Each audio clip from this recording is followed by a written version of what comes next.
mukni qurquraa jedhamu. Mukni qurquraa jedhamu shayxaana, jinnii, budaa, sihirii manaafis, qaama namaatiifis, rifeensa namaatiifis, rabbuwaa dhukkuba asmiidhaatiifis, nyaataafis gaafa duraa tahee jira maashaallah ammallee ta'uu baatu. Wanni kun mukni kun waan keessa namaatii fi gubbaa namaatiif illee dawoomina yookaan qoricha bareedaa tahee jiru. Fiidiyoo dabartee keessatti qurquraa jechuu kiyya ni yaadattanii qurquraa sana immoo namni baay'een arraan tana na gaafatee naafillee barreessitanii qurquraan sun maalii hajjettan qurquraan akkuma beeynu qurquraan muka beekamaadha. Muka taqaafaa islaamaa keessatti yookaan hadaaraa islaamaa keessatti muka beekamaa ta'e. Istiqdaama isaa itti fayyadamuu isaatitti akka gaariitti beekamaadha. Inni mukni isaa dhibdeelee hedduudhaaf fayyada. Akka amraada jildiidha dhukkuba hallootiifis ni fayyada. Dhukkuba asmiitiifis ni fayyada. Dhukkuba silliidhaa kasumbaatiifis ni fayyada. Akkasuma jinniidhaafis, shayxaanaafis, budaadhaafis ni fayyada. Wanni kun inni durumaanuu وهو شجر مباركة وهي شجر إني درمانو وهو شجرة مباركة من أشجار الجنة. إني شجرة مباركة من أشجار الجنة وهو شجرة مباركة من أشجار الجنة.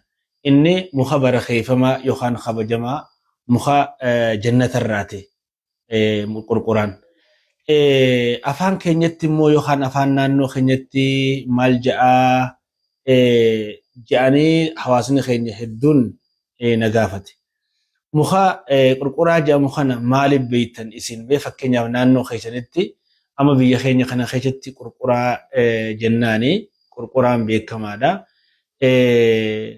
جوجوبي سني جانين ميوني في نانو خيشنتي بيتني جوجوبي سني جانين جوجوبي سني جانيني قرقرا جاما أفان عربيت مو سدري جاما سدري كون يوخان قرقران يوخان جوجوبين غوستيسا غرا غوسا أفرتماتي باينيسا غرا غوسا أفرتما نجيا غوسا أفرتما خيسا أنما لما قفا خنين إسني إلسو إني أكا رئيس نساء يوخان غرتي متدورين متوتي نساء خبيكمو بلدية في بريادان بيكم بلدية في بريادان بيكم جتون قرقرا جنتاتي في قرقرا ديما خجنسن سن أكما يورب في إن شاء الله نقبتي أغرتن أستي غرتي خوني قرقرا جنتا قرقرا ديما أكما غرتي نقبتي أغرتن كنا قرقرا يتون كما يسن غرتي نقبتي أغرتن كنا بالي ساغنا غرتي إسا خنا فكاتا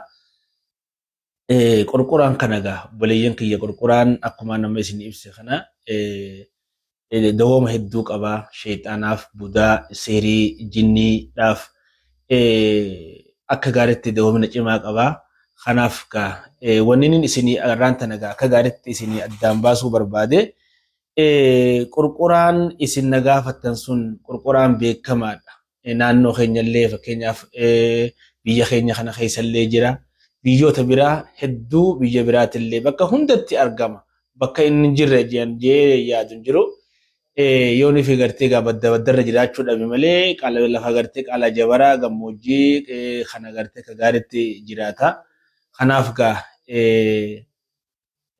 muka kana argattanii barbaaddattanii akka itti fayyadamtaniin isiniin jaa maashaallah rabbi isinaa fayyaduu hayyeegaa kanumaan isinii ibsuu barbaade. Assalaamu alaikum.